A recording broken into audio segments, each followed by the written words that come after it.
Para pemimpin negara ASEAN beserta undangan sudah mulai berdatangan guna menghadiri KTT ke-43 ASEAN. Rencananya acara puncak KTT akan dilaksanakan pada tanggal 5 hingga 7 September 2023. Salah satu petinggi negara yang sudah datang antara lain Perdana Menteri Kepulauan Cook, Mark Brown, yang menjadi yang pertama tiba di Bandara Internasional Soekarno-Hatta malam tadi.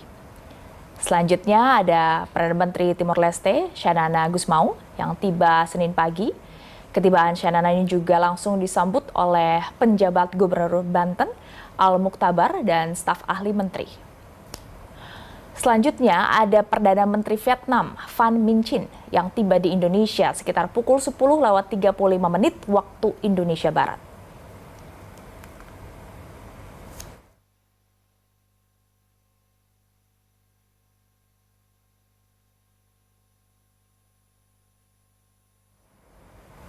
Untuk memperbarui informasi jelang puncak KTT ASEAN, kita sudah terhubung dengan Bella Evangelista, jurnalis Binivers, dan Vito Erlangga dari Hotel Sultan Jakarta. Bella, jadi dari pantauan Anda, siapa saja delegasi yang sudah tiba dan apa saja agenda KTT ASEAN hari ini?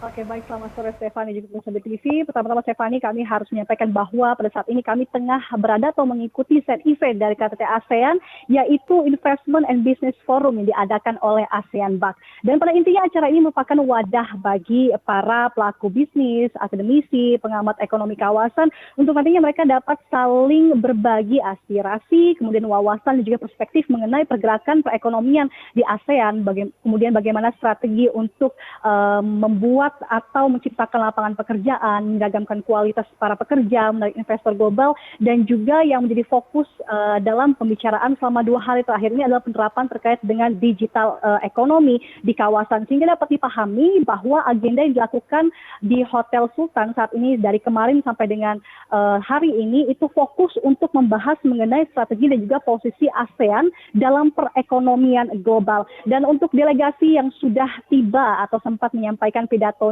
pada hari ini, yang pertama adalah Perdana Menteri Timor Leste yaitu Xanana Gusmão, yang tadi datang secara langsung untuk menyampaikan sambutannya, yang pada intinya tadi Stefani ya sempat memuji bahwa ASEAN ini merupakan salah satu pemain besar di perekonomian global dengan market size sebesar 2,3 triliun USD dan juga 600 juta penduduk, yang tentunya ini akan menjadi daya tarik bagi para investor global. Lalu ia juga sempat mengatakan bahwa ASEAN mampu menunjukkan kepada dunia sampai dengan saat ini terkait dengan manfaat dari dialog dan juga musyawarah di tengah begitu panasnya konflik yang terjadi di sejumlah negara akibat adanya isu geopolitik. Dan hal ini Xanana juga meyakini bahwa kemampuan ASEAN untuk menjaga stabilitas negara ini tentunya akan mendatangkan manfaat juga bagi Timor Leste apabila Timor Leste secara resmi dapat bergabung dengan ASEAN. Dan selanjutnya juga selain Perdana Menteri Timor Leste, tadi siang juga Perdana Menteri Vietnam itu Pham Minh Chinh juga telah hadir secara langsung di lokasi ini, yang mana dalam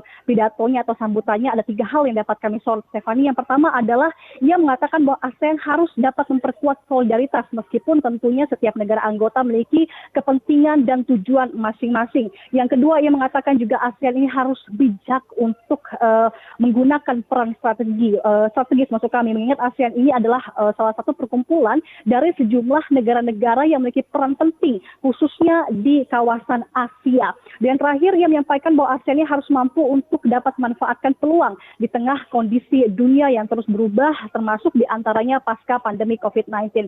Dan untuk Perdana Menteri Kamboja Kitty Tessapibal, sampai dengan saat ini Stefani kami masih menunggu apakah yang bersangkutan akan datang langsung ke lokasi ini ataukah akan menyampaikan pendapatnya atau pidatonya melalui video remarks. Dan selain pernyataan dari para Perdana Menteri dan juga delegasi tersebut, ada hal menarik juga nih Stefani yang tadi disampaikan oleh Ketua ASEAN Bank yaitu Arshad Rashid, yang mana mengatakan ada 5 proyek yang nantinya akan difokuskan oleh ASEAN Bank. Yang pertama adalah transformasi digital, kemudian pengembangan berkelanjutan, ketahanan kesehatan, ketahanan pangan, dan fasilitas investasi serta perdagangan. Yang menjadi sorotan kami adalah terkait dengan proyek ASEAN QR Code dalam koridor transformasi digital, yang pada intinya Stefani, nantinya akan ada sebuah sistem QR Code yang menyambungkan negara-negara di kawasan ASEAN, yang pada intinya sistem ini akan diprediksi mendorong UMKM di kawasan untuk meraup pendapatan paling tidak 133 miliar USD pada tahun 2025 mendatang.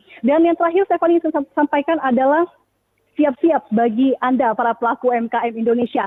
Karena nantinya pada tanggal 8 sampai dengan 11 September mendatang Japan External Trade Organization atau JETRO bekerja sama dengan pemerintah Indonesia untuk nantinya menghubungkan para UMKM dan pebisnis untuk nantinya mereka dapat saling berbagi pengalaman, cerita, dan juga tentunya strategi bisnis global. Demikian dapat kami sampaikan sejauh ini, Stephanie, kembali ke studio. Terima kasih jurnalis Binibers Bella Evangelista dan Vita Erlangga atas laporan langsungnya. Selamat bertugas kembali.